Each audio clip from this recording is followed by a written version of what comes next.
The 20 games in 21 days to start the year for the Athletics showed its fatigue this past weekend. The upstart Houston Astros came to town, and the green and gold got swept, looking tired and needing a day off. Well, they got it, and tonight their rival from the south, the Angels of Anaheim, come calling. Bob Melvin and the boys should be refreshed and re-energized. The A's will look to get back to their winning ways as Mike Trout and the defending AOS champs open up a 3-game set in the East Bay. A's, Angels, next.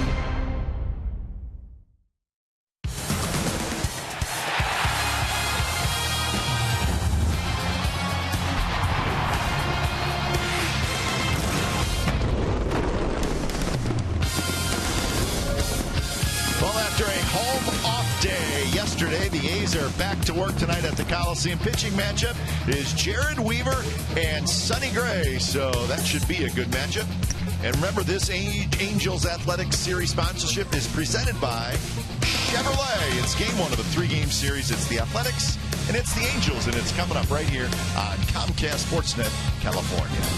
Hi again, everybody. Welcome to Oakland A's Baseball. Along with Ray Fossey, I'm Glenn Kuiper with Sonny Gray, Jared Weaver. This is a rematch from last Wednesday in Anaheim. And Ray, both guys pitched well. A's scored a bunch of runs late and won the game. But Sonny Gray has been terrific so far this year, just like last year in April. Absolutely. He's an ace, Kuiper, but I think that's the best thing about Sonny Gray. He takes the ball every fifth day. He pitches big games. What he did in Anaheim, much different than Jared Weaver. But the one thing he did in the start against the Angels, came up with a slider. He struck out Trout with a slider. Looked like a curveball. Balls go straight down. His slider was working outstanding. Good fastball, good changeup. Of course, he has the outstanding curveball. But I think the biggest thing for him, he said, I want to pitch one more inning because I think our offense is going to come back. They scored the 8 runs, like you mentioned. Well, the Angels have a hot hitter, and it's not Trout or Pujols. It's Cole Calhoun, and he started to get hot against the A's last week. He's the complete player, and I think the Angels have found a player that they can put in right field, and it's unusual in a sense. Of course, remember Ricky Henderson leading off and hitting home runs. Calhoun can do that. He did it against the Athletics.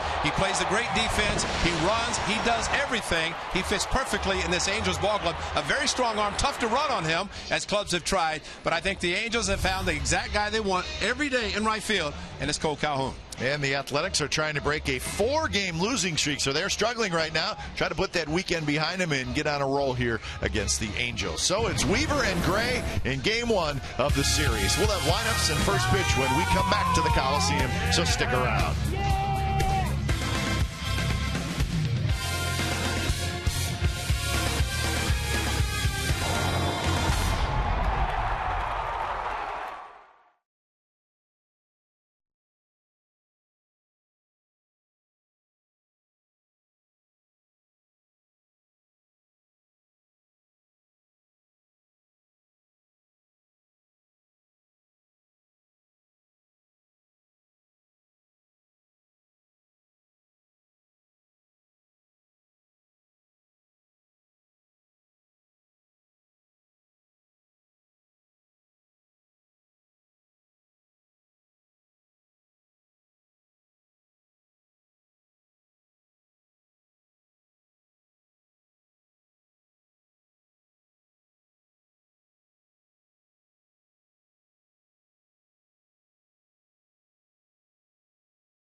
is brought to you by Jack in the Box.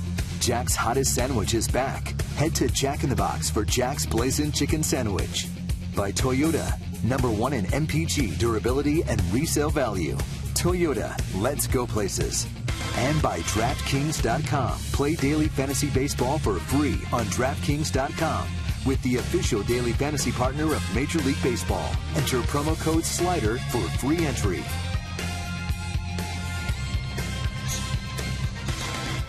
All right, Sonny Gray and the Athletics take the field all white uniforms tonight as we're moving very close to first pitch. Game 1 of the 3-game series. Game time weather is presented by the Santa Cruz Beach Boardwalk. The admission is free. Visit online for park hours at beachboardwalk.com. 60 degrees, so it's a very nice day in the Bay Area today. Cooling off as we close in on nighttime. Mike Trout and the Angels in town. So in Oakland for the first time this year. Let's look at the lineup for the visiting Angels tonight. Cole Calhoun will lead things off. Then Trout hits second, Pujols third. David Freese is the cleanup hitter. Eric Aybar hits fifth and plays shortstop. He's a switch hitter. Matt Joyce is struggling. CJ Cron was struggling. He's heating up. Drew Butera will catch. And Johnny Giavotella is the second baseman. And the new look, Sonny Gray. He just continues to amaze everybody with his pitching, but the look with the high pants and the stirrup socks, the stripes in Sonny Gray, as we mentioned, the slider, and he said it just gets better and better. But he feels he can throw it anytime he wants to. Great fastball. He's got an assortment of pitches. And I guess if you're trying to end a losing streak and you will get started on a good winning streak, this is the guy to turn to. Sonny Gray is an ace. So the A's defense tonight has Gentry in left, Fulton center, Reddick in right. Laurie at third, Simeon at short, Sogard at second, Davis at first, and Vogt is your catcher. So we're set to go as Cole Calhoun steps in. Cap, I just saw something I've never seen. Brett Laurie's at third base. He ran over, shook the hand of Gary DiSarcina, the third base coach for the Angels. It's almost like, hey, how you doing, buddy? I haven't seen you in a while. I saw you last week, but I didn't get a chance to say hello to you. How about this? Hey, just want to say hello. Good to see you. You know, I've never seen that. I know managers in the past. Oh, fraternization. I mean, but on the first pitch of the game. No way. So, Brett Laurie continues to amaze and amuse us, doesn't he? In a good way, of course. Well, yeah, it's such a nice gesture. It's hard, really, to get on somebody for doing that. I mean, it was great. Yeah, and it was sincere, I'm sure. Now, if he would have went and shook the umpire's hand as well, then we would have had a real story. Well, I don't know that he'd go that far. I mean, he's a good guy, very personal, but some things he just would not do. I'm sure he likes Chris Conroy. Gary DiSarcina a little better. So 3-1 the count to Cole Calhoun as we are underway here at the Coliseum. It's a 3-game series between the A's and the Angels.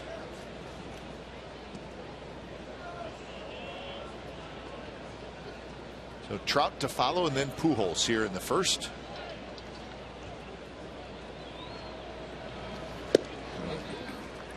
Tough 1-2-3 in this Angels lineup with Calhoun, who's now a hot hitter, .328 with 3 home runs and 10 RBIs. You said it best, because Albert Pujols, the veteran on this club, hitting third behind Mike Trout, but Calhoun seemed to have gotten hot at the right time. Bad for the A's, but for the Angels, good. So he takes a close pitch and it's a leadoff walk. And let's get to our T-Mobile game changer. Mike Trout has 2 career home runs off Sonny Gray, both hit here at the Coliseum. He hit one in September of 2013 and he hit one in August of last year. And that's a look of disbelief, because that was a pretty good curveball. We showed Anaheim that he is able to go down and get a good low pitch, and curveball doesn't matter. It's a very good one. First pitch to Trout is low. So some of the guys in the lineup against Sonny Gray in their career. You see Trout 4 for 16 with a couple of home runs. But not a whole lot of success. Yeah, the surprising was Albert Pujols 1 for 16 with 4 strikeouts. Remember, he walked Mike Trout to load the bases, 1 out, and got Albert Pujols on a strike him out. And then got out of the inning. It was one of the tough jams he had in Anaheim. Mike Trout is good, and I think that's the point of what Sonny Gray is talking about. The curveball, if he can go down and get a curveball, the slider sliding across might be a better pitch for him to throw against Trout. We'll see as these guys will be facing each other many times throughout their careers. Mike Trout signed through 2020, and Sonny Gray. And it's a good matchup because Sonny Gray is power guy, likes the challenge, and Trout is, well, Trout's the best. I think the amazing thing, standing next to him, and you see just how big he is and how fast he is. So he's got the complete package. He's the 5-tool play that everybody's talked about. And he skies this one shallow center. Sogard hustles out there, and now he's called off by Sam Fold, and Sonny Gray gets Trout.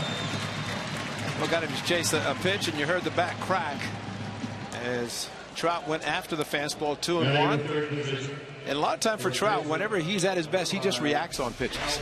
This one maybe looking for the fastball. It was up, went after it, and that's what the A's and Tyler Clippard was hoping on Sunday with Evan Gattis. You get a high fastball, you get under it. Gattis somehow got on top of a ball head high. Trout, fortunately, this night, hit it straight up. Still can't believe Evan Gattis' ball that he hit on Sunday. I mean, it's just remarkable that somebody could take a pitch that high. In the hole and scoots off the glove of Simeon. Calhoun's going to try for third, and he's going to make it. Pujols with a big turn. Now he's got to hustle back, and he is able to get back. So Pujols gets one through the left side, and good base running by Cole Calhoun. He had the whole play right in front of him, so it's his decision to make. Doesn't really have to look at a coach for that. Boy, CNI hit, and Albert Pujols will take it, hitting on the first pitch. And I think Brett Lawrie thought, if I can get to the ball, a little slow reacting on the ball, maybe did not pick it up off the bat. And of course went to the dirt off the glove of Simeon, and Calhoun, when it trickled off of the glove of Marcus Simeon, that's when he goes first to third. Because one thing about the Angels is we have seen throughout the years, they go first to third better than anybody. So here's Freese. Breaking ball for a strike to David Freese. 216. 4 home runs, 13 RBIs. And the A's, not surprising, shading him to right field. We saw in Anaheim how well he went to the opposite field. See Reddick is there, Fold in center, over in right center, straight up on the infield. That one is low. But if a hitter is able to hit the ball to right field, it's a right-handed hitter as well as Freese does. Still think he sees the ball a long time, and you let the ball get on you, you go opposite field. That's pretty special for a right-handed hitter. Like social Mike Butcher, manager, pitching coach. Now, Freese had a pretty good series against the A's last week, 5 for 14, and most of those hits were to the right side. And we're not talking about flaring the ball to right. He has good power to right center, and the A's play him that way. I guess the surprise is Sogard, as close as he's playing a second. There's a huge hole on the right side, and if he's adept at going to right field on pitches away, we'll see what Folt does in his selection. And that one bounces away from Vogt, and that will allow Pujols to go to third. So it'll be a wild pitch. So that takes the double play out of the situation, which is always a little bit of a downer. Now Stephen Vogt kept the ball close, but you see him immediately look to third base, and always think first and third if a runner does not take second, as Pujols did, because the catcher's concerned about the runner at third. There very rarely will be a throw to second when there's a first and third and the runner from first goes down to second. Quick flip by Sonny. That one's flipped into center field, and that's a base hit. And they're going to wave Pujols home. Here comes Folt's throw. It's cut off by Vogt, who comes out in front of home plate and grabs it. He throws to second to get Freese, but 2 runs score. So Freese with a big hit, and the Angels take a 2-0 lead. Exact same thing that happened at Anaheim. Great read by Albert Pujols, going on contact with a ball that was down. Good curveball, but he flared it to center field. And at Anaheim, the same thing happened. Throw coming to the plate. Pujols is going to score. Stephen Vogt cuts it off. Freese tries to go to second. They get him a second, and carbon copy of the series in Anaheim. And first game, he broke his bat in that game. Tonight, more of a line drive, but the key was Pujols getting the read. Ibar right back to Gray, knocks it down, picks it up. Side retired. So a couple of runs, couple of hits, and a walk. So an early lead for the Angels. Discover a new way to find your beach. Introducing the new.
Down on the lineup card, it starts with Folden and Simeon, Vogt, Butler, Davis, Reddick, Morey, Sogard, and Gentry. And the veteran Jared Weaver, surprisingly, in this part of the season, you look at his record 0-2. I don't think he's ever done that in his career. To be 0-2, making the start as he is tonight, which his fifth start, and yet he's 0-2. Pitch against the A's in Anaheim, and typical Jared Weaver, not overpowering with his fastball, but he mixes his pitches as well as anybody. Joyce, Trout, and Calhoun in the outfield. Freeze, Ibar, Giavotella, and Pujols on the infield with Drew Terra doing the catching. So Weaver's first pitch to Fold is eased in there for a strike.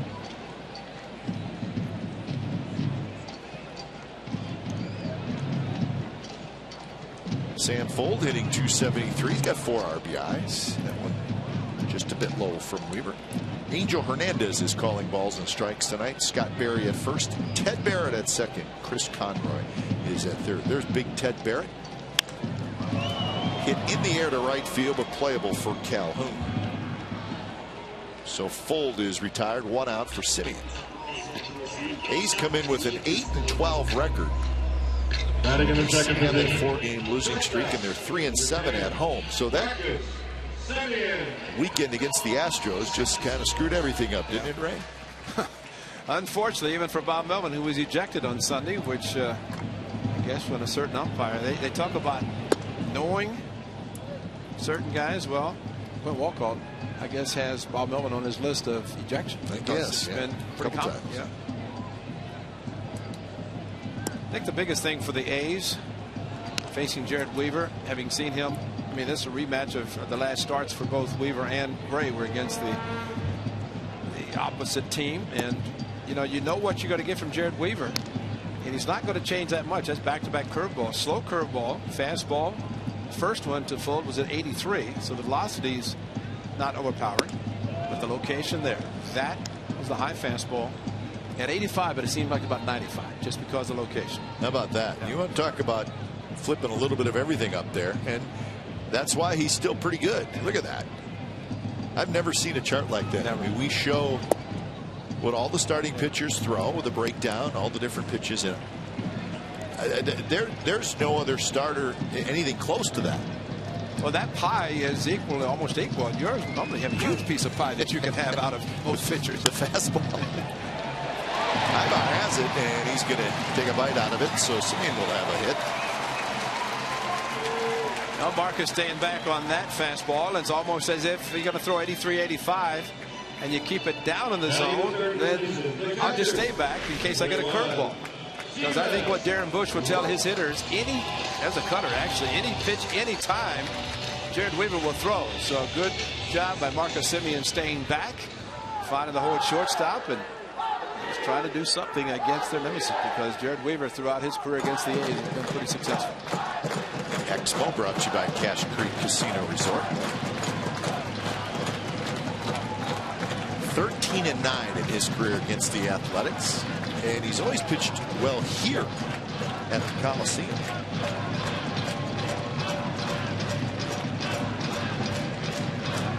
Here's Vogt, and that breaking ball just floats in there and catches the outside corner for a strike. Vogt's average tied for 7th best in the American League. Top 10 in on base slugging. Homers, RBIs. Terrific start for Stephen Vogt. He was 2 for 8 in that series against the Astros. And he's got another hit. Lines one to center. Semien will head to third. He'll make it easily. And the A's are in business here in the bottom of the first.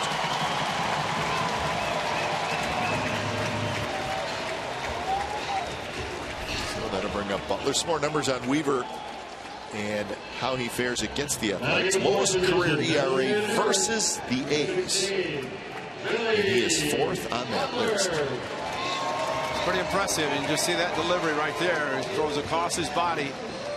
Nothing has changed but those eyes on his target. Sometimes the deception is exactly what he presents. And right now the A's just need to get on the board and then try with Billy Butler first and third, similar to what the Angels had in the first, or top of the first. And then hits Butler, trying to get in on Butler, and so the A's are going to have the bases loaded.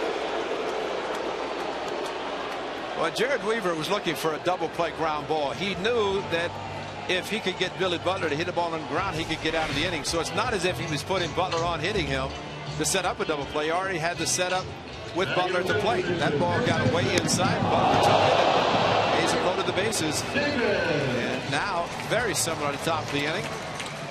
Surprisingly, Kai, in Anaheim, these pitchers were so stingy in the first 6 innings. Neither one gave up but 1 run. That's right. And here tonight, Sonny's given up 2 in the top. The A's hope to at least match that in the bottom half. Yeah, it was a pitcher's duel for most of the game. Big curve swing in a minute, but remember the A's scored a bunch of runs late and ended up winning the game 9-2, but it was 1-1 through 7, right? Or through 6. Through 6. Yeah. And Sonny's offense came to him once the A's got to the bullpen. But Jared Weaver won 6 and threw 93 pitches. Very effective. 1 pitch in for a strike, 83 miles an hour. It's all about location. That's one thing that he is able to do. It raised the eyesight a little bit, a little two-seam coming back, like Davis thought. Did not pull the trigger. Semien, Vogt, Butler are your runners. And this one's popped up. Ibar hustling over near the line, a step into foul territory. He's got it, and that's a big out. Greg Davis is going to be thinking about that second pitch he took. Well, he swung a slow curveball, took the second one, and then the third really was a waste pitch. The 0-2 was simply trying to get him to do exactly what he did. Weaver threw it up and out of the strike zone. And sometimes I think it's hard for a hitter to say, I'm going to wait. And even 83, 85, you say, well, that's not hard. But for a hitter, it's hard enough that you just can't wait and you react a little bit late. And now it's 2-out hitting, hopefully for Josh Reddick. Reddick's been hot. And he lines one right center field, and that's a base hit. 2 runs are going to score, and Reddick comes through here in the first.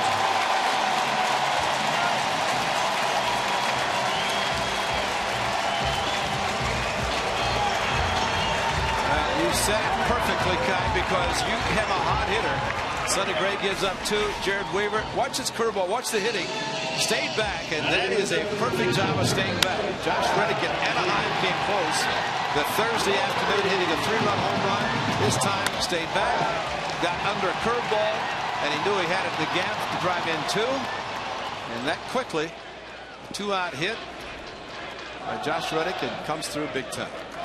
So RBIs 9 and 10. And that one's blasted to left. And that baby's way out of here. Laurie homers, and the A's lead 4-2.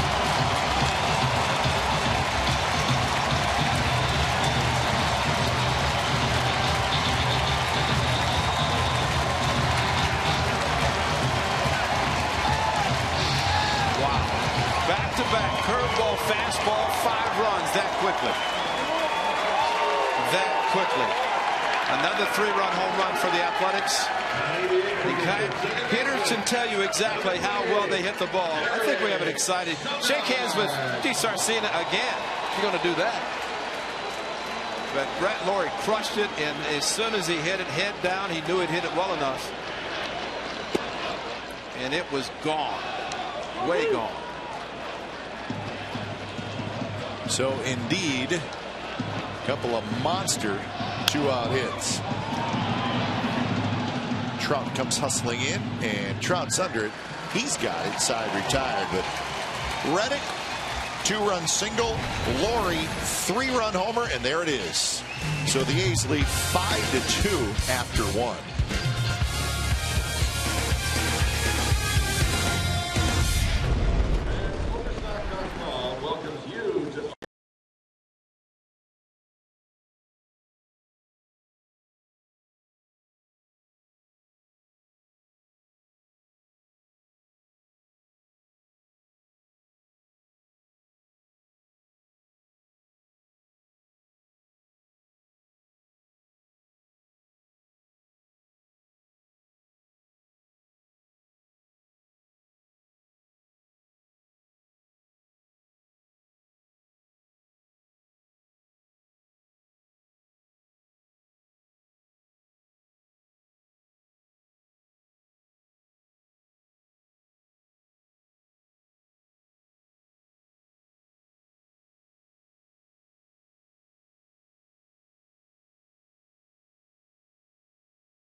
So the A's storm back with 5 in the bottom of the first.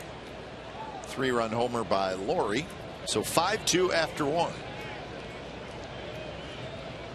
So now you sit back and you see which starting pitcher settles down. Isn't that amazing? 2 runs between them for 12 innings. For Sonny Gray, actually, for another inning, so 13, and then 7 tonight in the first inning. 7 for 8 so far this year in shutdown innings for Sonny Gray as he faces Joyce, Cron, and Butera here in the second.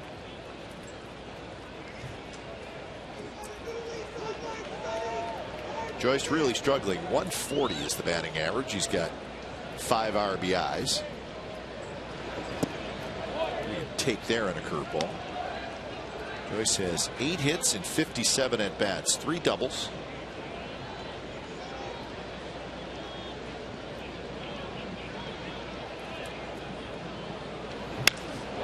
A little flare, and that'll fall for a hit.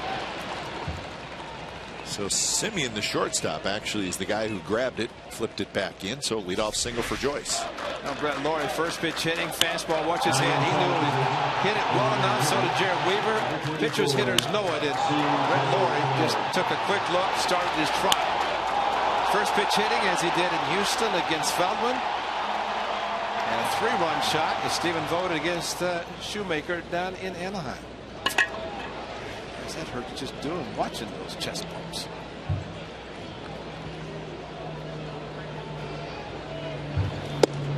First pitch a bit inside to C.J. Cron. Last 4 seasons versus the Athletics. Not so good last year and this year. 2012 and 13 he was very tough on the Athletics. That one's hit in the air to right center, but Reddick's going to get over there. He's got it for out number 1. So Cron is retired.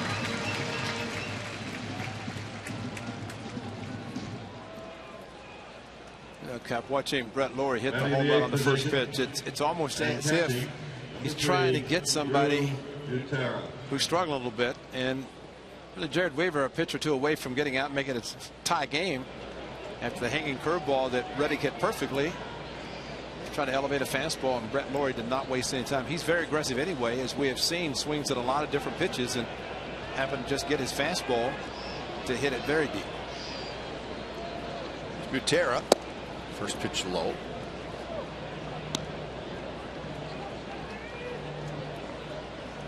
Chris Iannetta, the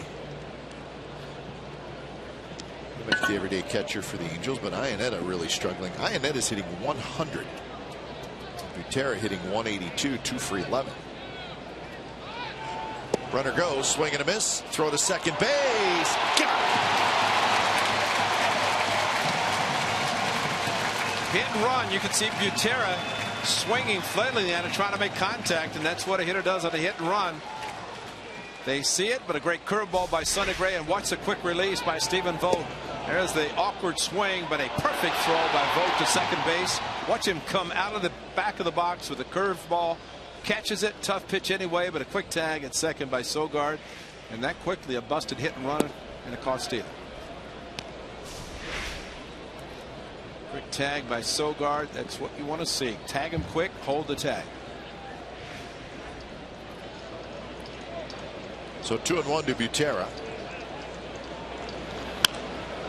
This one's popped up just in front of us. Well, if there's ever a time to throw a good curveball, one of the hardest pitches for a hitter to hit any time, but especially on a hit and run when you're trying to protect the runner. Worst thing a hitter can do is not swing at all. Yeah. But at least Butera made the attempt. There's a shot to center, and that's a hit. Butera with a line drive single.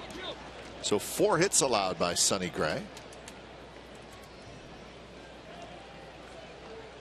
And here's Giovitella, who had a good series against the A's in Anaheim. Did we give him the nickname Babe also? Babe. See, there's a couple others throughout the league that seem to feast off A's pitching. Johnny Giovitella did that in Anaheim. A 3-run home run. And that was a week ago tonight. 4 RBIs, 3 runs scored in 1 game.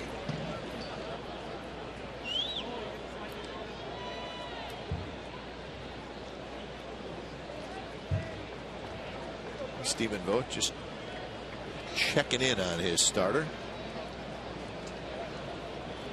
To the great curveball to Butera, then a fastball 2-2, just not have the location. Remember, Sonny Gray's got 6 days, so he's pitching on the 6th. Got an extra day's rest because of the off day yesterday.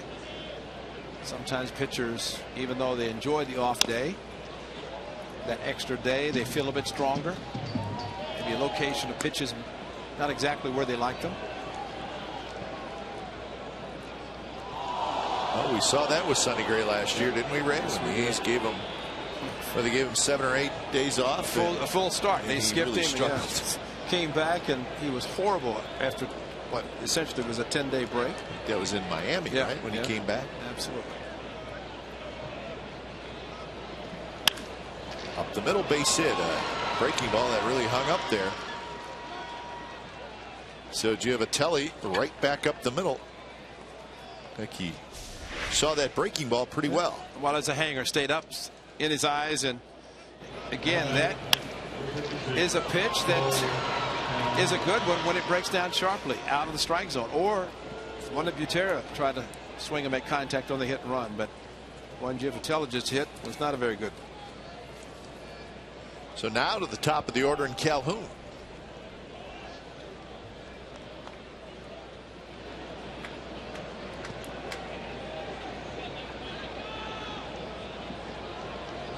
Calhoun walked and scored in the first.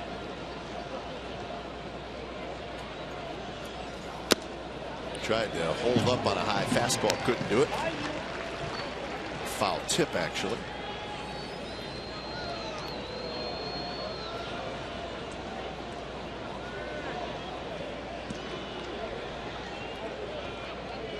Trout would be next.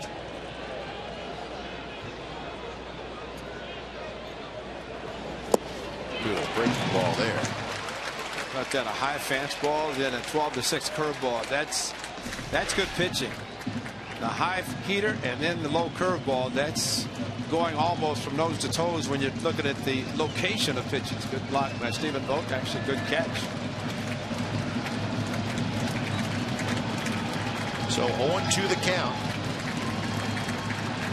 Outfield straight away for Calhoun.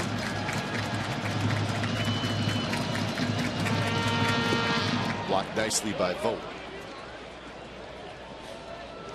Well, the catcher will get his work in with Sonny Gray's curveball.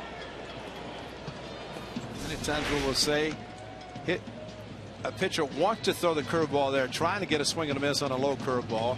Confidence in the catcher to block it. Stephen Vogt done it a couple of times already in this at bat.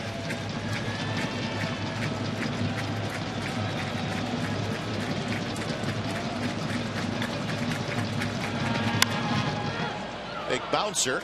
Sogard grabs it, and the side is retired, so Gray gets out of it. A couple of runners stranded for the Angels. 5-2 A's lead as we go to the bottom of the second.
Sponsorship on Comcast Sportsnet California is presented by Chevrolet.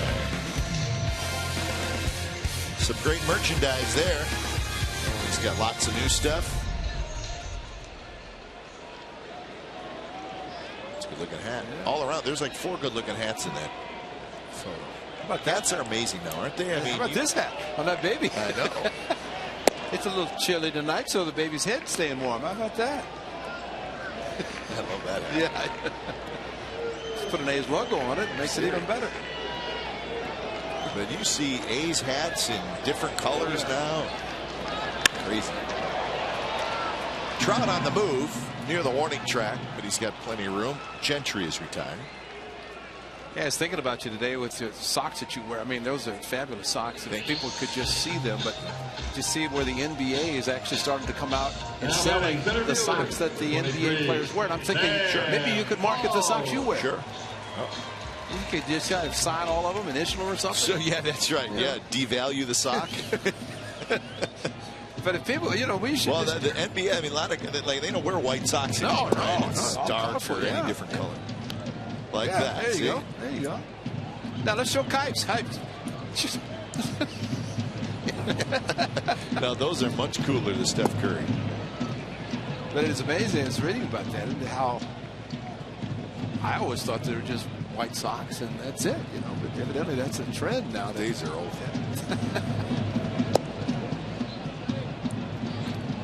Well, that's the thing, though. Like, I mean, with boys, right? If one kid in the class has the cool side, well, then I gotta have them too. Who knows? We may see boys and girls wearing the Sogard stirrup socks. That's right. That's true. Those should be marketed.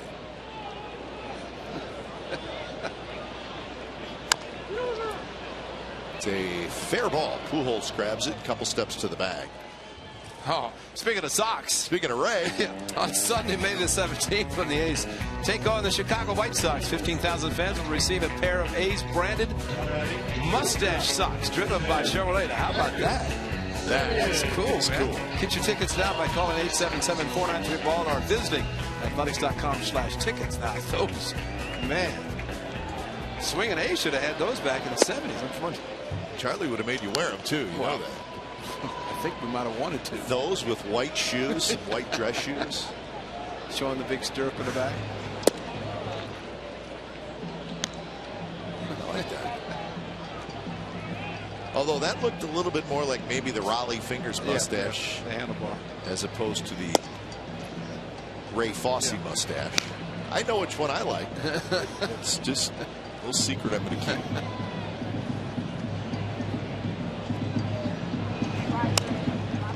I was thinking about that NBA article. They said that even the players at one time could not get the socks they wanted. They were so comfortable. And they said they would take the equipment managers and buy them gifts and take them dinner. I said, I wonder if Eric Housen's having all these with the Warriors taking them out to get these special socks, or if Eric just provides all of them.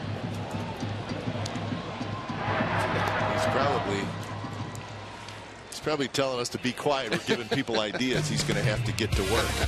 5-2 as we go to the third.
And for live baseball, At-Bat is up for the moment at any moment with in-game highlights, live look-ins, replay reviews, radio broadcast, statcast, and more. At MLB.com At-Bat for your smartphone or tablet. They're just listening to the game, and watching the game, watching two pitchers hopefully settle down. Jared Weaver did. And the big out, getting Calhoun for Sonny Gray. It's a good start. And a quick 0-2 to Trout, who hit a fly ball to center field in the first inning.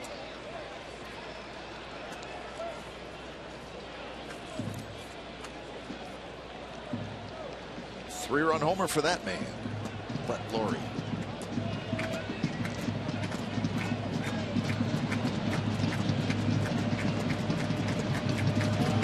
Fastball is hot. So players are creatures of habits, especially little superstition. That means tomorrow night, before game 2 of this series, we'll see Brett Lawrie run over quickly and shake the hand of Gary Dixon. I bet he does. Because he will remember exactly what he did in tonight's game before tomorrow. But what if T. Sarcina's like, dude, I can't shake your hand. Yeah, he'll show up late. Or maybe he will get instructions from his manager. One of those signs, do not shake his hand. that was common. Close pitch. 2-2. So 39 pitches for Sonny Gray so far. Just a tad low. Angel Hernandez, home plate umpire, actually pretty good positioning we do not see a lot of. And I say that because a lot of times the umpire will get in the slot, hide a little bit. Angel Hernandez at least stands a little bit behind the catcher where he can see both sides of the plate. Sometimes when the ball is hitting the seats and it comes back and he calls it a double instead of a home run, but this location set up behind the plate, it's pretty good. It's got a pretty good idea. And then he went around. Good breaking ball by Gray. That's his first strikeout. Similar to the one he got him in Anaheim, and a good one outside part of the plate. Watch this ball just take off down quickly. That's a great pitch. He threw it like it was a curveball. Surprisingly, he said after the game in Anaheim, it was a slider that struck out Trout. It's kind of a half swing. Started to hold up, tried to, could not. But a great pitch nonetheless, whether it was slider or curveball. And some pitchers have been able to throw a slider that looks like a splitter, goes straight down. That's a curveball. Still likes that fastball, hauls the curveball out. He seems to be just about the right time. But you think he's throwing a few more sliders this year? Yeah, he definitely said that. And Pujols had a breaking ball. Sonny says, I'm a good athlete. I got it. 2 outs. And amazingly, they all let him take it, knowing exactly like you said. You don't see that very often. No. Especially a ball as high as that was hit. Somebody usually say, get out of the way. But Albert Pujols straight under. And as the ball is in the air, it seemed like a long time. Sonny Gray said he didn't even call it. No, he did right there. You could hear him call it, and like David said, you got it. He is an athlete. He can handle his position, gets off the mound very well. Fields balls up the middle.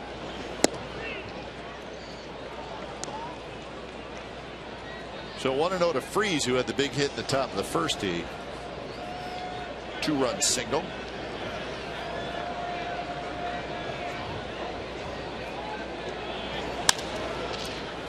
Simeon step in, gets a good hop. Side of town. So a 10-pitch inning for Sonny Gray. Bottom of the third coming up. It'll be Vogt, Butler, and Davis. 5-2 the A's lead.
Oakland, California is brought to you by Kellymore Paints, the painters paint store.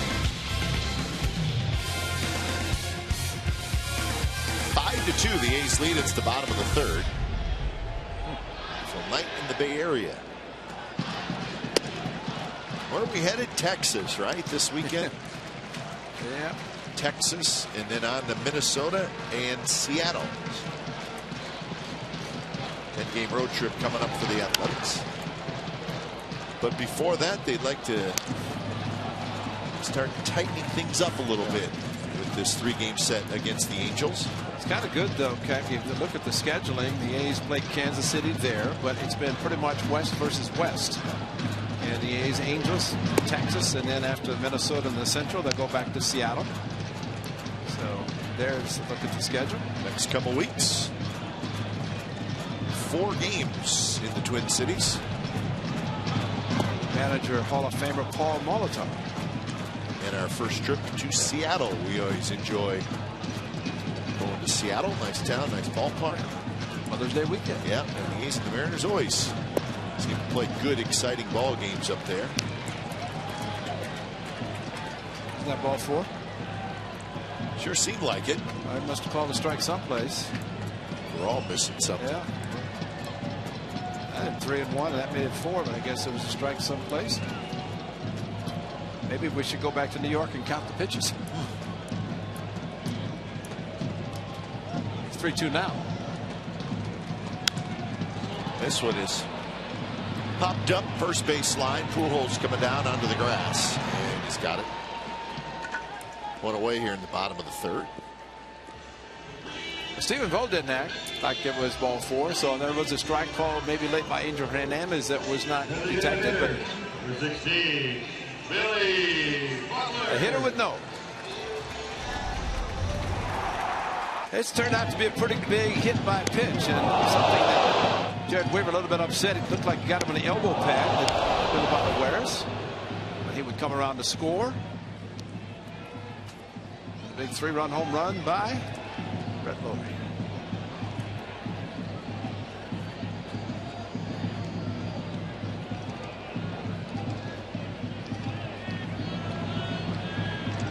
One to Butler.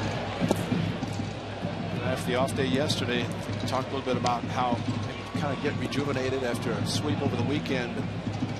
Just watch some of the guys during batting practice, and Billy Butler was crushing him. Bob Melvin's throwing BP, and Butler putting great swing. Brett Lowry, so sometimes a good BP will carry over during the game. He crushes this one to center. Trout near the wall, at the wall, reaches up to make the catch. Pull it. Or hit it on Thursday. Yeah, right. Well, that's exactly what he was doing to BP, only he was pulling them over the out-of-town scoreboard. That one more towards the Comcast Sports Net California sign, enough to stay in the park. High, towering. Of course, that's not even the warning track in Kansas City, his former home. As that is a massive outfield there, but it's a difference of smart pitching, having them hit the ball straightaway center versus pulling the ball. First pitch to Davis in the dirt. So since that Lowry home run, Weaver has retired 6 in a row. So it seems like he has settled down. So you're saying if you're going to get him early because he will settle down, well, the A's got him early. Does. Yeah. Yeah. Got him in back-to-back pitches, and since then he has been perfect. The pitchers are able to figure out certain things, and Jared Weaver, that type. Sonny Gray's very good about it. See that faraway look on Weaver's face sitting on the bench after giving up 5 in the first inning. He figured out something because he's given up nothing, and Sonny Gray has gotten out some jams already.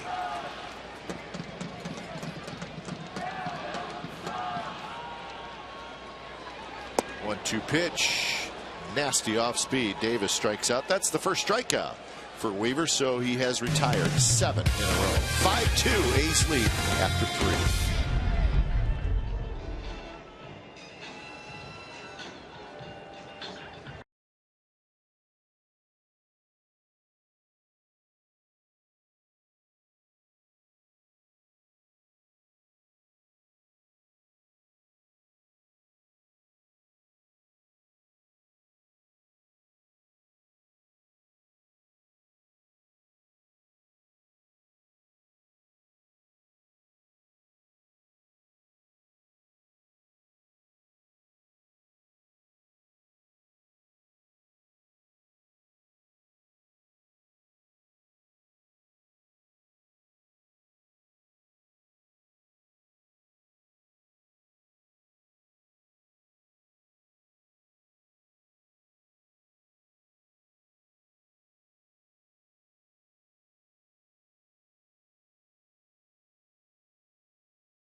It's Tuesday, May the 12th. Big Pop, the Boston Red Sox come to town. 15,000 fans will walk away with a green and gold fleece blanket that pays homage to Sean Doolittle's signature pose. Get tickets now at athletics.com/tickets.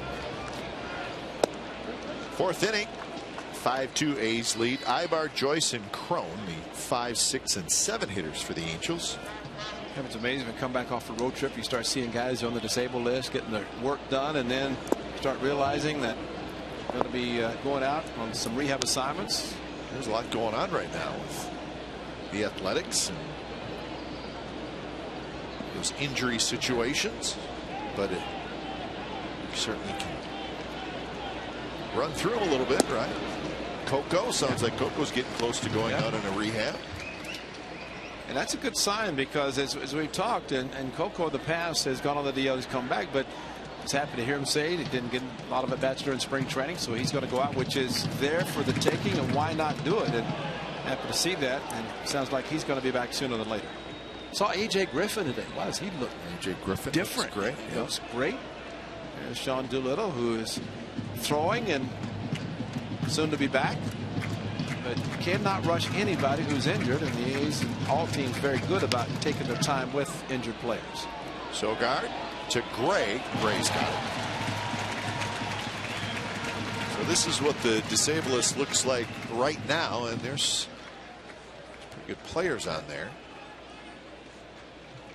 Well, Parker's clock has started. He was pitching Thursday and actually pitched Tuesday in Bakersfield. A.J. Griffin said he's going to pitch a simulated game. He could be here sooner than later. And of course, Sean Nolan and Taylor Thompson, a couple of guys that went on the DL during spring training. Well, Doolittle just threw off the mound for the first time, so that's good news. He's still got a little ways to go. I always think that you have players on the disabled list, which nobody likes to be there, but when they come back, you can eliminate a lot of time and wear and tear on the bodies, because they haven't pitched, they haven't done a lot of things, and it's almost like starting the season in May or June, and you're playing a 4 or 5 month season plus a full 6. Sometimes that could be beneficial to a team and player. Doolittle still throw a couple more bullpens, then he's got to face some live hitters, and then the rehab assignment. So he's got a little time yet, but at least he's on the mound and he's throwing, so that's good. And as I mentioned, the clock for Jared Parker, the clock means that when a player starts a rehab at a minor league affiliate, that's when it begins. And pitchers have 30 days, position players 20. And Parker is making his second rehab start for Stockton tonight in Bakersfield. Yeah, in Bakersfield. So Parker's getting close. Again, it's his second rehab start. Best part about that, he comes back after giving up hits and home runs. He said, I've never had more fun in my life. I don't care what happens. I'm just out there. As long as the arm feels good, and he said he seems like every time he's going to make a start, which is every 5 days, it's going to be on the road from some minor league affiliate. And like you said, in Bakersfield, that sun coming over the center field wall, catchers and hitters can't see. Good pitch. Joyce can't pull the trigger. So 2 outs here in the 4th inning, and here's our forward right choice. September 23rd of last year, final home game of the year. Sonny Gray struck out 12 Angels hitters. It was a career high, but believe it or not, setting out the loss for Gordon Beckham. Hit a home run, and it was a 2-0 final. And that was one of those games, pennant race, where you drive home and, well, I was thinking about it. I can imagine how the players felt, but he pitched terrific that night. But Beckham picked up at the trade deadline, did a good job for the Angels last year. This is impressive, though, down in Arlington, Texas, his next start, which was his last. And there's your foul ball. All of that equipment, and you always hit something that's not protected. Some part of your body. It might have been his right foot, and that's the surgically repaired foot. And let's see where it gets him. Check the right foot. No, got him in the thigh. He'll walk it off. He'll be fine. Just some more ice. Just eludes the catcher's mitt, gets him in the thigh. See how he turns his leg a little bit? Just enough to catch him right there. It's just right there where if the shin guard's pointed straight at the pitcher, it hits the shin guard and not his exposed thigh. But he's got to be happy he didn't hit his right foot. Hey, he looks happy. He's a catcher. You have to look that way. He looks like he's super happy.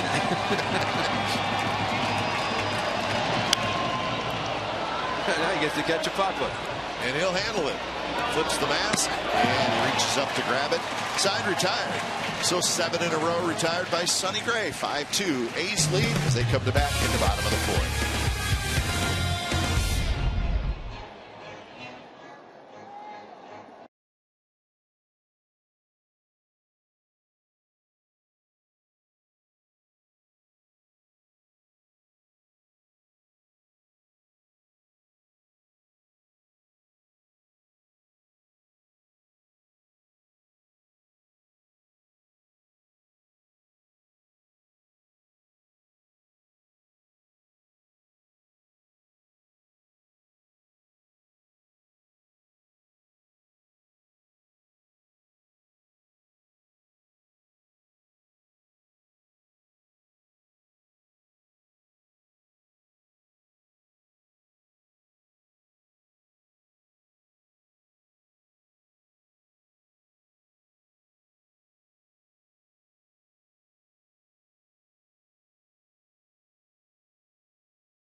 Looking for the best coverage of Oakland A's baseball? We got it for you. Log on to csncalifornia.com.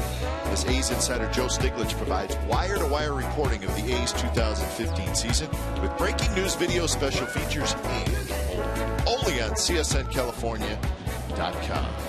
I think it looks better in the logo Comcast Sportsnet California shirt. Yeah. You know, the logo on that, you know, the short sleeve, showing the guns. Yeah. Once in a while, Joe tightens it up with a jacket and tie. Probably the biggest hit of the night for the Athletics right here. Josh Reddick, 2 out, 2-run single. Jared Weaver, an out away from getting out of a tough jam. Popped up Ike Davis with the bases loaded, and Josh Reddick, what a difference his season makes, and just seems like he's on everything that's thrown to him.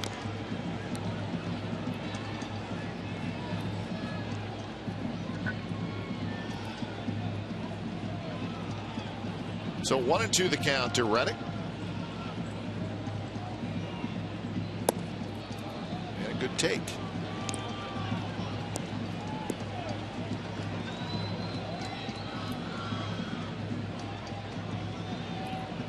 So 362 is where the batting average sits right now for Reddick. I think one of the biggest things for Josh Reddick too, Kev, is the fact that he's used the opposite field. He's not opposed to taking pitches away and going that direction, and certain situations will dictate what he's trying to do, and this 3-2 may be one of those. Taps this one, Giovitella. So that's out number 1.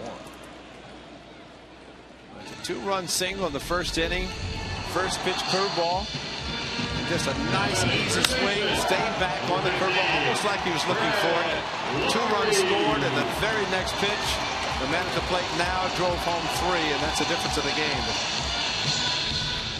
That was good hitting, especially hit the curveball the way Reddick did.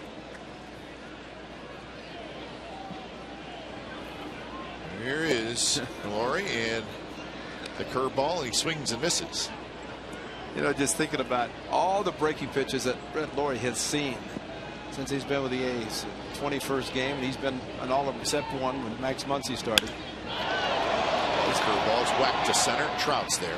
But he's gotten all breaking balls except for one fastball first pitch from Weaver. Maybe try to cut a little bit regardless. Brett Lawrie jumped on it. And he may not see another fastball in 2 weeks. Exactly. Shocked that he saw one tonight, but I guess when it straightens out, he says, I better not wait because I'm not going to see any more.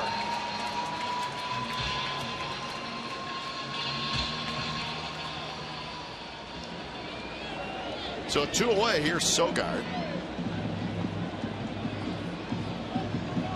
Sogard hit a fly ball to center field.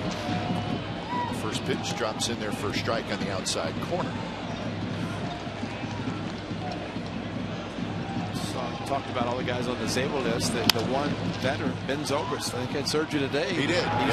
Surgery out 4 to 6 weeks. Weaver has retired 10 in a row. We're headed to the 5th.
Ace Baseball on Comcast Sportsnet California is brought to you by Casino Matrix, Silicon Valley's premier 24/7 entertainment destination.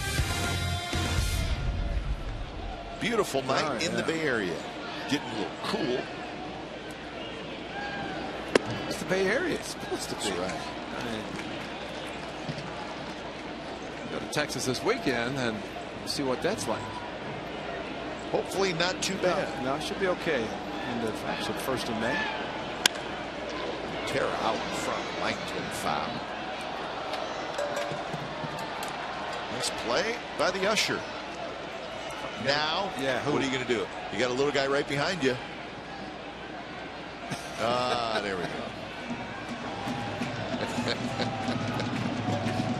I don't know what would have happened if you wouldn't have given it that little. Curveball on 0-2, and that is strikeout number 3 for Sonny Gray. Well, nice little roll for both pitchers, and Sonny Gray matching Jared Weaver after they both gave up runs the first inning. That's a breaking ball. Gutierrez asking Angel Hernandez if it was a strike, and I'm sure Angel is going to tell him when he gets behind the plate. Probably wasn't, but it looked like a strike when it was approaching the plate. Sonny Gray just can become very dominant. Here's Giovantella, shoots one foul. Well, Weaver has retired 10 in a row. Gray has retired 8 in a row. So we talked about who is going to settle down. Well, what's happened is they both settled down. It's great that the A's got the 5 in the first because of the fact you knew he was going to settle down. Jared Weaver figured out something. Sonny Gray always up to the challenge and the task. Giovantella toward right field, and Reddick grabs it. So 2 away here at the top of the 5th. Every time I see Jared Weaver, I think of his brother Jeff, who played and pitched the big leagues. Number 56. Inning for Sonny Gray, just five in this inning. And I remember about Jeff Weaver, and he pitched for a long time. He was pretty good, right? And he pitched for the Tigers for a long time. But when he pitched for the Tigers, they were not very good. No. And the A's were. He would pitch. He would pitch decent games, and yeah, you're right. At that point, the A's were throwing out some pretty good teams. Well, just one that I remember is Tim Hudson, and he didn't back down to the Tigers players and Weaver and it's kind of, I wouldn't say fun is the right word, but I mean it was a challenge for both teams to try to accept what they were getting from both pitchers.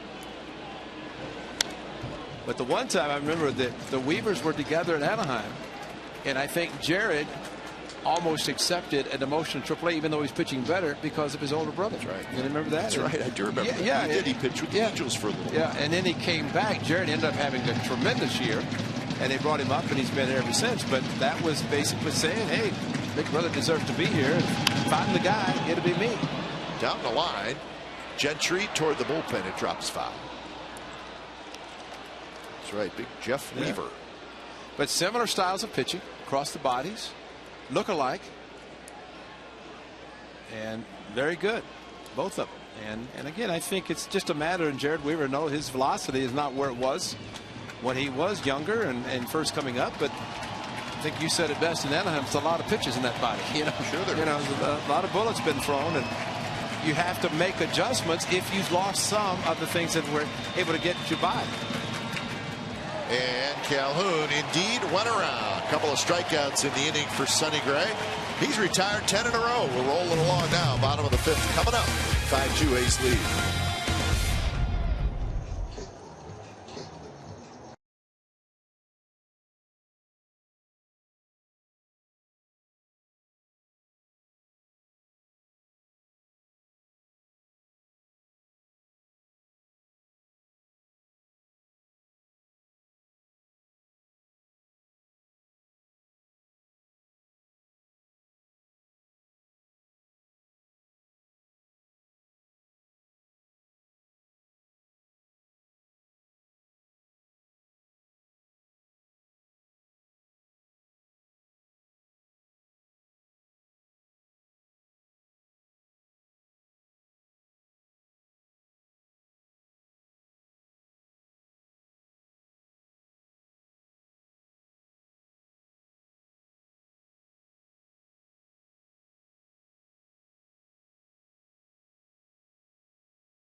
Thursday, that's coming up this Thursday. It's presented by Chevron Extra Mile with the Oakland Athletics pay homage to the history of the franchise. Each Throwback Thursday, 5,000 fans will receive a commemorative button highlighting an amazing A's player. For tickets and information, go to athletics.com/Thursday. And day game Thursday at the Coliseum against the Angels. The A's will play that game and head to Arlington, Texas for the next road trip. But Thursday will be Throwback Thursday. Sweeping curve for a strike. 1-1 to Gentry.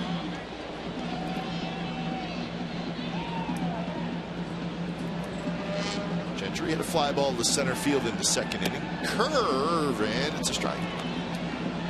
This curveball staying up in the eyes of Craig Gentry, which usually are very hittable, and sometimes the hitter just is not committed to hit anything but a fastball until he gets 2 strikes.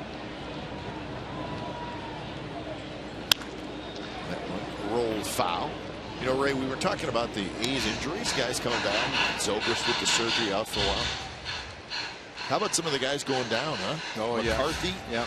Tommy John surgery right. for the former A. Brandon McCarthy with the Dodgers, who in the offseason, signed a 4-year, $48 million deal with the Dodgers, which I think the length and amount caught a lot of people off guard.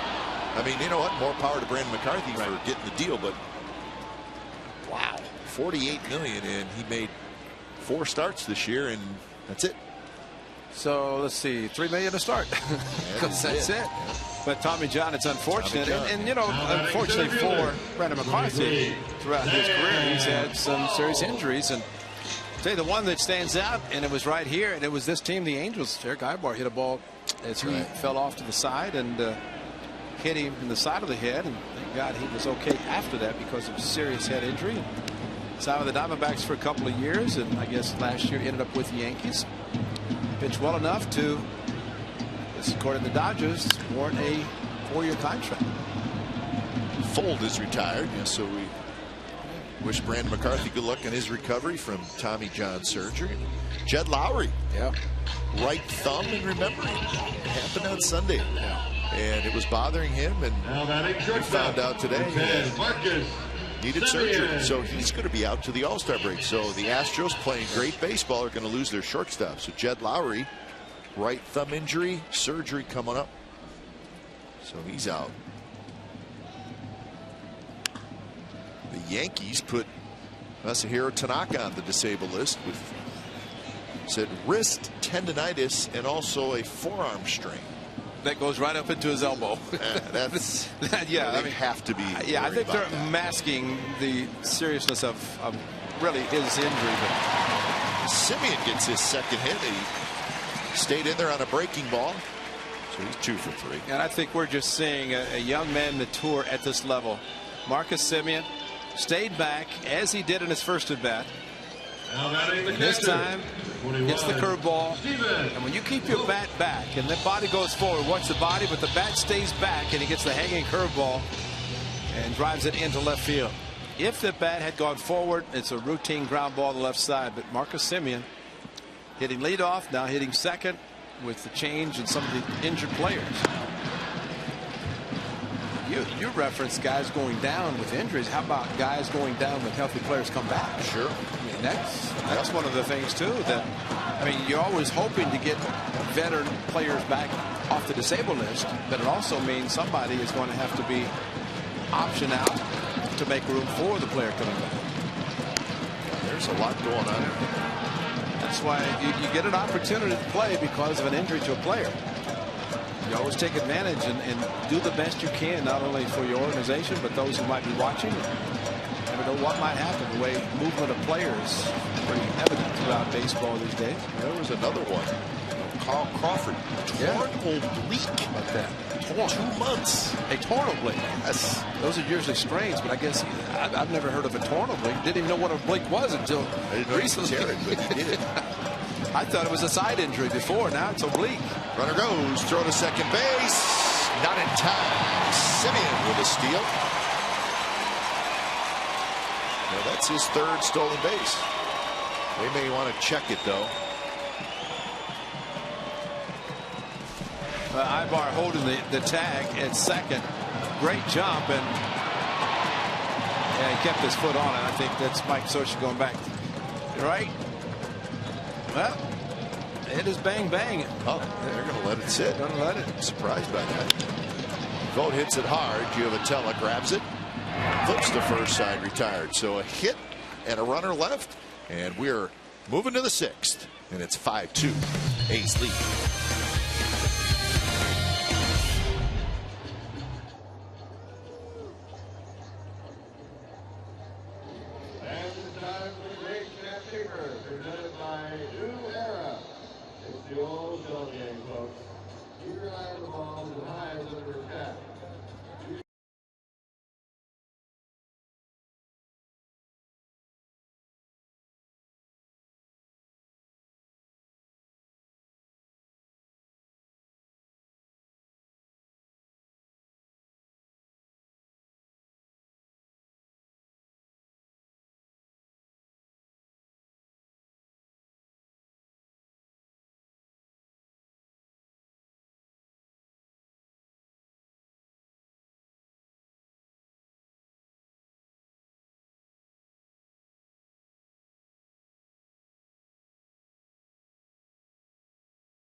That California is brought to you by Prism. Now your team can collaborate at a whole new level with video walls from Prism. Learn how at prism.com.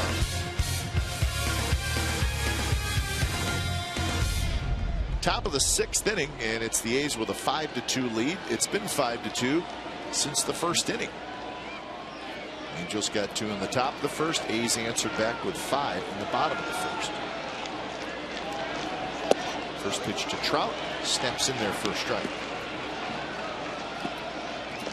Both pitchers around the same the pitch count, and both settling down to the point that you're retiring consecutive batters. And a quick 0-2. 10 in a row retired by Sonny Gray. You get a swing like that with Mike Trout, you know it's a pretty good pitch. Pujols to follow, and then Freeze here in the 6th.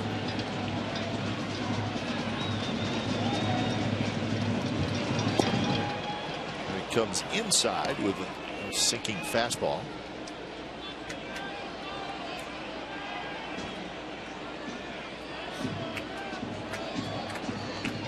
We'll back it up on the fastball in. And that the inside corner, strike 3 call. That's when you know things are going great, because a pitch inside, usually maybe a waste, hitter starts looking away, and Trout gets another fastball inside corner, just a little bit better. Stephen Vogt, see that finger, one finger inside location, pull the hands back, caught the corner. Hitters just think fastball in, breaking ball away, and that's why backing up a pitch after you throw one inside, do it again, good things can happen. So a couple of runs on a couple of hits in that first inning, but not much since. And the 3 hits since all came in the 2nd inning. And it might be for Sonny Gray having that one extra day. And you walk the leadoff hitter. Calhoun's aggressive hitter since then. Of course, great curveball striking him out last time. But he has since settled down. Good pitch there, 1-1. Pujols singled and scored in the first and popped out to the pitcher in the 3rd.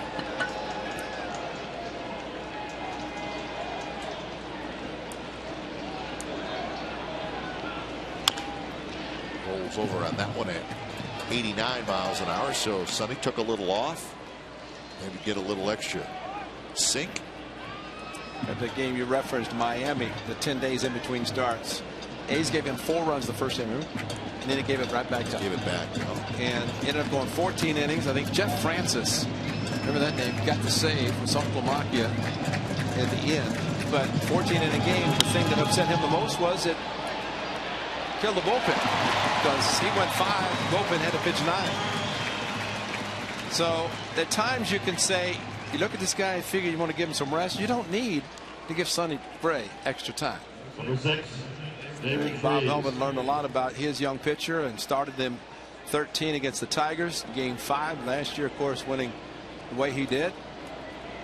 But run him out there every 5th day and let him pitch. He's that good.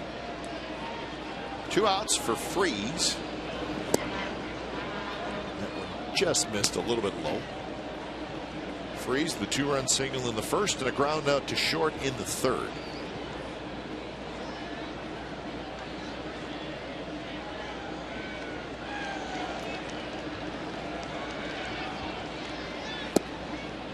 A little bit low again. First place Astros are playing tonight in San Diego, interleague game, and the Astros are winning again. They lead the Padres 3-1 in the 5th inning. It's Hernandez for Houston and Tyson Ross for the Padres. Houston has won 4 in a row and 8 out of 9.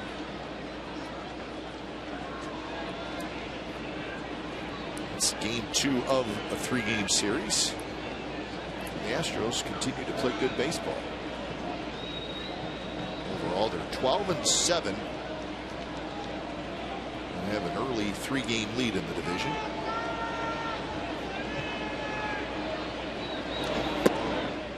There's a strike, 3-1. So we'll keep an eye on that one from San Diego. A's will go to San Diego this year for a quick 2-game series. 2-2 for consecutive days. Right. And the Padres. And another strike. So 3-2 the count. Surprising, looked like Freeze was taken all the way, or maybe thought the play, the ball was a little bit off the plate. Don Baylor, former athletic hitting coach for the Angels.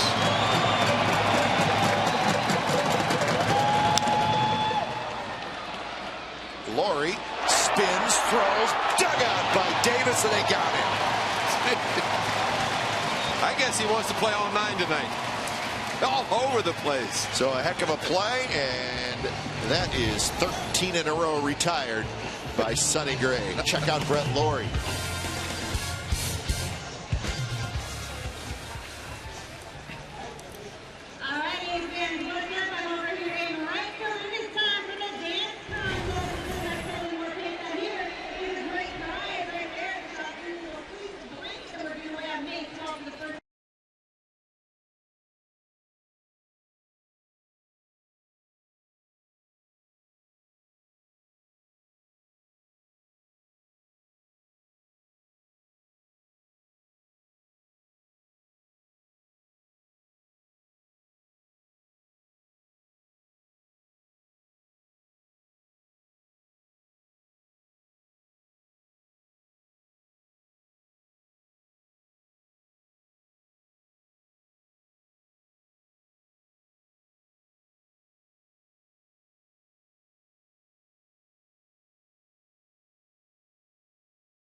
Leading off the line of Cincinnati for the Athletics.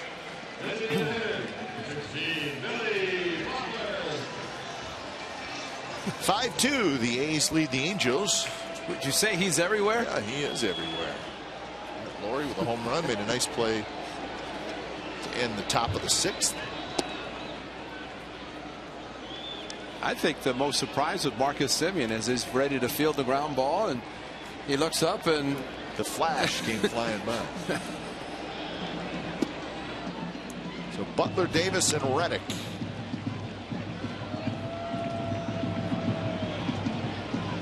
Well, he went 6 innings in his last start. That was against the Athletics, and 93 pitches. His pitch count, though, making number 71. So it's all looking good for Jared Weaver.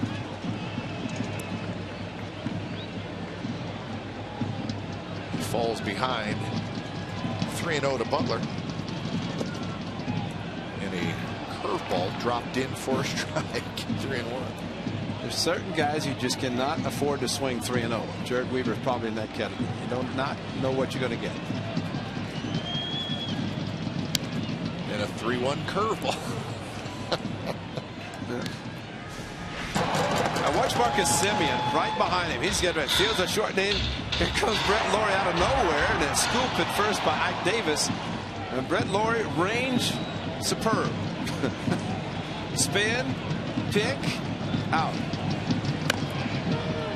Little tapper toward Pujols, and Pujols will take it himself. So Butler is retired. Did he see a fastball? Yeah, Billy would not be thrilled with that at bat.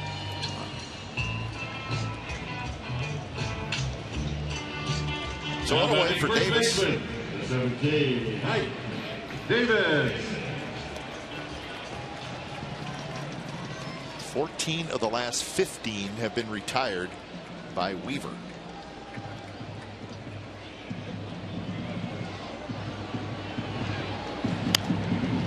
And now it's 0-2.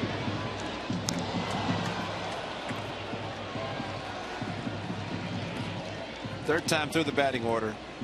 Jared Weaver has the type of pitches that as a hitter you can say, I saw one. Odds of seeing the same pitch again, unlikely. That's a similar pitch that Ike Davis took. in his first at bat, kind of floated over the inside part of the plate. It was ahead of pitch. Now it's 0-2. That one Lucky. missed inside. Weaver can't believe it. Well, if you look at it, I mean, like a pretty good pitch. Yeah, what's wrong with this pitch? I mean, Gutierrez there, pitch comes back, hits the target. That's a strike. Andrew Hernandez looking right at it. Trout slides over. He's got it. I wouldn't hit him that Davis is direction. retired. That's kind of the wrong direction to hit him for Mike Trout. I mean, his coverage of the outfield. You're a fly ball pitcher. Jared Weaver in that category. A number of fly ball outs tonight. But And Calhoun is good in right speed, field. exactly. Joyce isn't that bad in left, so not only you might see more speed in the outfield, you may not see the arm strength, but the speed definitely is there to cut off a lot of balls from going to the gap and catching most of them. But boy, I mean, I just look at where Trout is playing now. He is playing extremely deep. He is playing like it's no doubles. And I don't recall him playing so deep like that. Look at where he is. You just recall him being able to jump straight in and catch in and exit softly. Now listen, he can play wherever he wants. But our vantage point, we get a pretty good idea of just looking out there, seeing if outfielders are deeper, shallow. Reddick to right. Can he get enough? Calhoun is back, and that baby's gone. 6-2, the A's lead.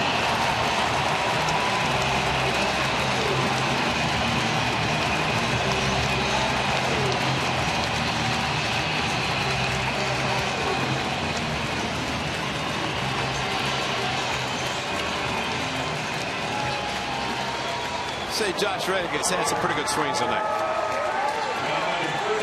Talking about staying back. Watch him stay back on this pitch. And he knew it's gone just like Brett Lawrie knew his was gone. Pulled the hands in and crushed it. Trying to stick a fastball, maybe the two-seamer, to bring it back like he tried to Ike Davis. And Josh Reddick, when you see a hitter pull the hands in as well as he did on that one, that is an exceptional swing.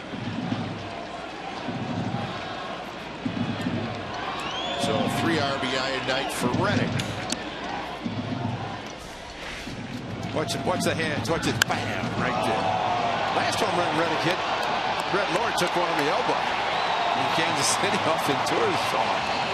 It's a 3-run shot then, solo tonight, but a great swing nonetheless. I mean, that was a great swing.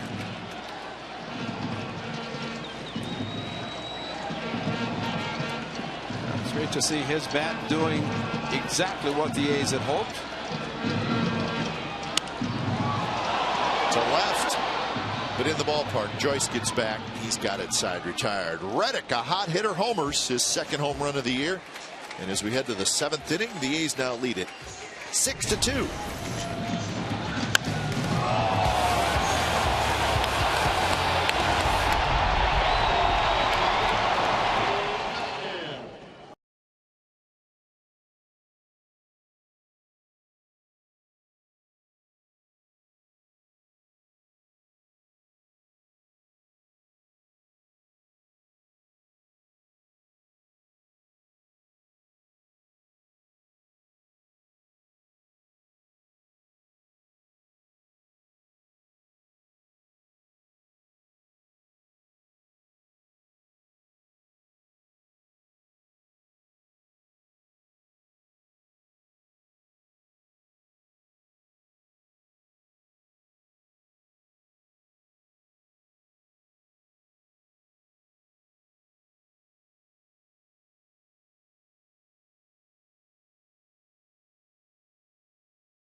game. How about the first inning? David Freese, a 2-run single to drive in a couple, and then Brett Lawrie following the 2-run single by Josh Reddick, a 3-run, a monster home run.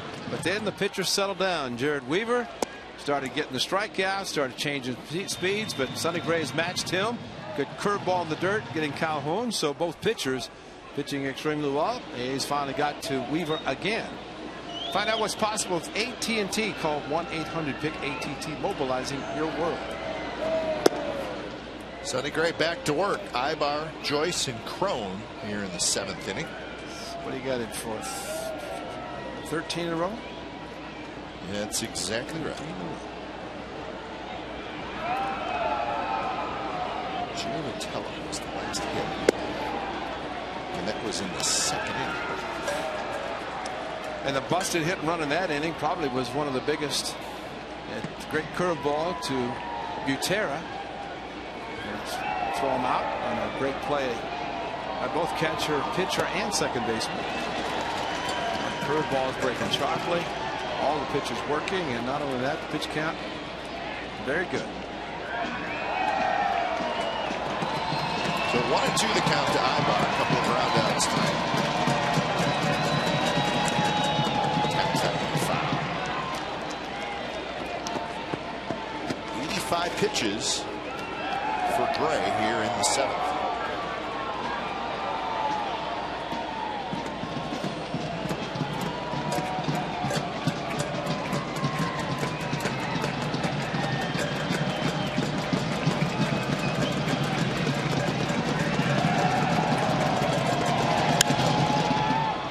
Sogard cannot quite get it just under his glove, and Ibar has a leadoff hit.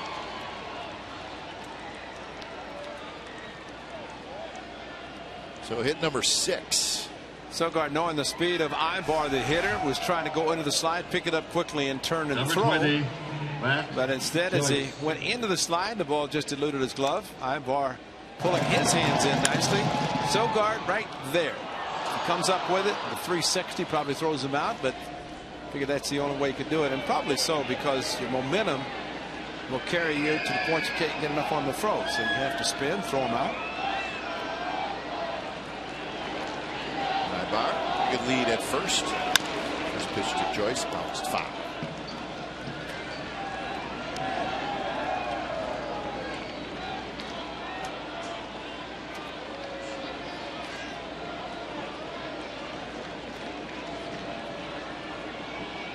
Joyce had a base hit in the 2nd, and then he struck out looking in the 4th inning.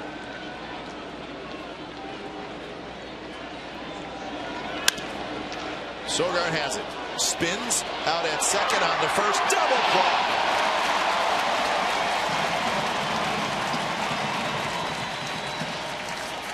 So just like that, the leadoff single.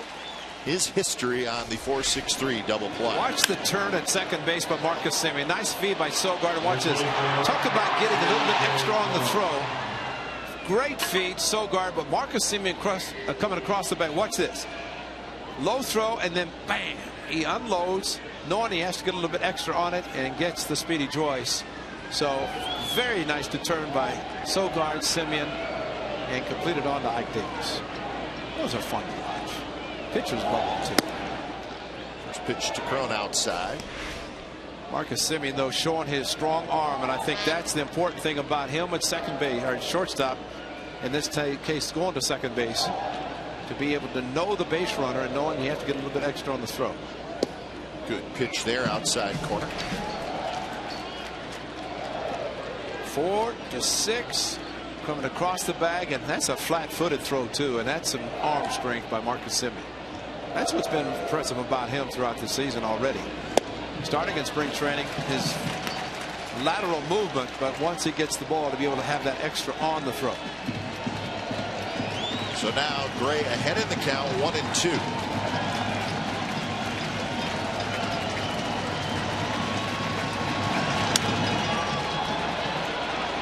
Shallow right center, and Sogard made the catch. So that ends the top of the 7th. It's 7th inning stretch time at the Coliseum. 6-2, the A's lead the Angels.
Second baseman, 28, Eric Sogard.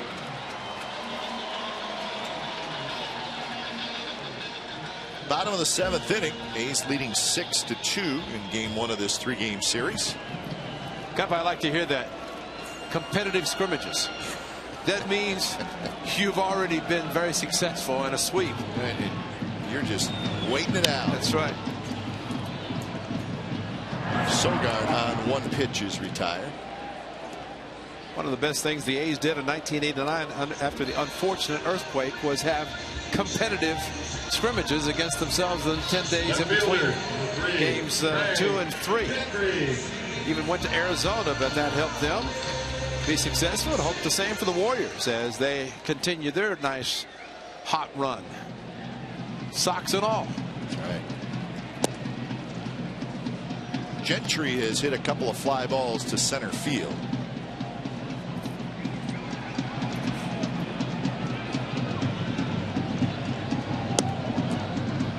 The Mariners beat the Rangers again tonight, 2-1.